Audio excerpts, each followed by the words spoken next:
हम किसी के गुलाम थे। 1600 ईस्वी में ईस्ट इंडिया कंपनी की स्थापना लंदन में होती है और 1601 में वह ईस्ट इंडिया कंपनी भारत में आता है। व्यापार करने के लिए आते हैं। अंग्रेज किस लिए आते हैं? और जब यहाँ आते हैं और यहाँ व्यापार की बहुत तो देखते हैं कि यहाँ व्यापार में बहुत हमको बरात सोना मिल रहा है।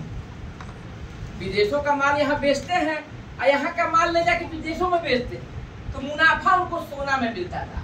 मुद्रा उस समय प्रचलित नहीं थी एक दूसरे की, तो सोना हर जगह चल जाता था। तो ढाका का मलमल, रेशमी बस, मुर्शिदाबाद के बहुत से सामान, फिर आपके चमड़े का जूता, चमड़े का बेल्ट और बहुत से सामान जो थे यहाँ से ले जाके दुनिया के बाजार में बेचते थे और विदेशों में भारत का बना माल सबसे पहले बिक जाता था। उससे उनको इतना लाभ मिला, इतना सोना मिला, उन्होंने कहा India is a golden bird, Bharat सोने की चिड़िया है। क्यों? क्योंकि भारत में व्यापार करने से कुछ सोना। उन्होंने देखा कि भारत के जो राजा महाराजा हैं, विभिन्न रियासतों के जो राजा महाराजा हैं, वो आपस में लड़ा करते, एक दूसरे का राज हड़प लेना चाहते, राज, उनकी संपत्ति, उनका आबरू, सब कुछ छीन लेना चाहते। अंग्रेजों ने इसका फायदा उठाया, भारतीयों को, भारतीय राजा महाराजाओं को आपस में लड़वाया और भारत में अपना राज स्थापित किया। तो कंपनी का राज स्थापित हो गया, ईस्ट इंडिया कंपनी यहाँ राज्य करने लगे। तो 1601 में आए और 1757 में प्लासी का जब युद्ध हुआ, उसके बाद 1764 में बक्सर का युद्ध हुआ।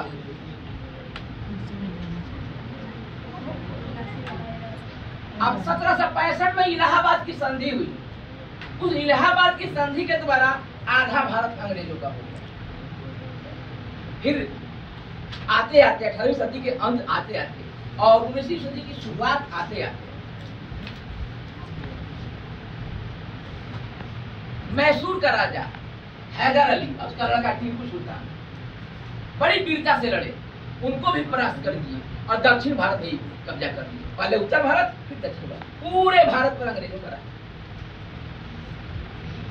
1601 में आए, 1757 में लगभग 150 साल बाद हमें पता चला कि हम गुलाम हो गए।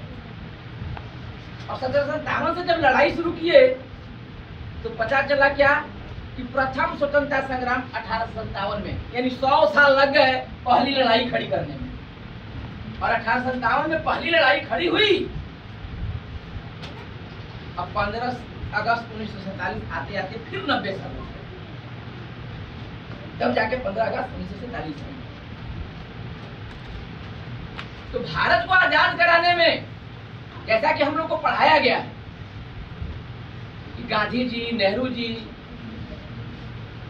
लाला लाजपत राय, बाल गंगाधर तिलक, बिपिन चंद्र पाल जैसे लोग लगे, ये कांग्रेस के लोग, कुछ क्रांतिकारी लोग भी थे तो राष्ट्रीय आंदोलन में पहले आए और फिर बम पिस्तौल का भी सहारा दिए। कहा जाता है कि दोनों का रास्ता अलग अलग था। गांधी जी अहिंसा के माध्यम से आजादी लेना चाहते थे, अब भगत सिंह बम पिस्तौल से, चंद्रशेखर आजाद, भगत सिंह, राजगुरु सुखदेव, भगवती चरण बहुरा, ये लोग बम पिस्तौल के सहारे। लेकिन दोनों का लक्ष्य आजादी ही न था, ये उनका मामला। लक्ष्य एक था, रास्ते अलग थे। लेकिन बेटा ये मेरा मानना नहीं, ये केवल मेरा मानना नहीं, असली मामला ये नहीं था। उनके रास्ते भी अलग थे, उनके लक्ष्य भी अलग थे। गांधी जी केवल अंग्रेजों के हक को हटा के और यहाँ भारत के लोगों को राजा बनाना चाहते थे।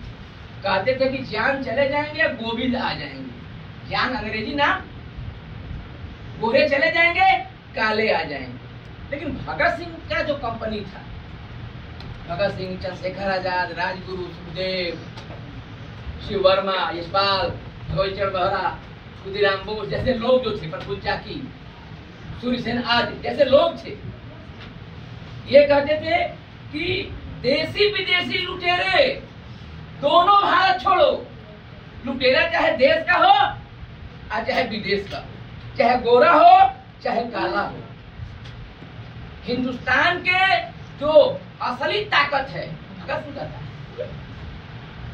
असली जो लोग हैं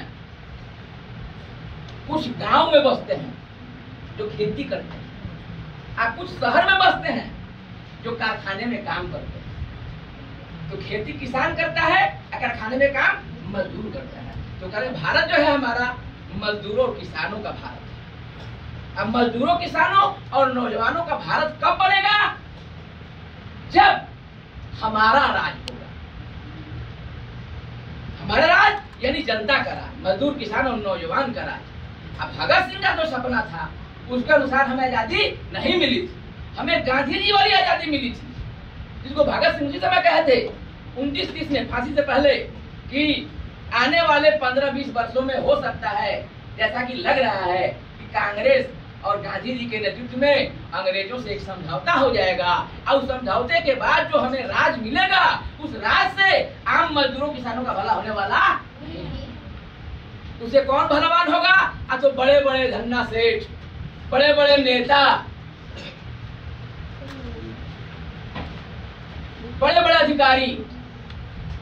कुछ लोग कहते हैं कि वो तो अंग्रेजी राज में भी राज करते थे, उनकी आजादी, गुलामी में भी वो आजाद थे, हम आजादी में भी गुलाम। आज भी नौजवानों को रोजगार नहीं मिल रहा है, शिक्षा, रोजगार और गरिमा में जीवन का अभाव है नौजवानों। कैसे पता चलता है? अभी कोई फॉर्म आया हुआ है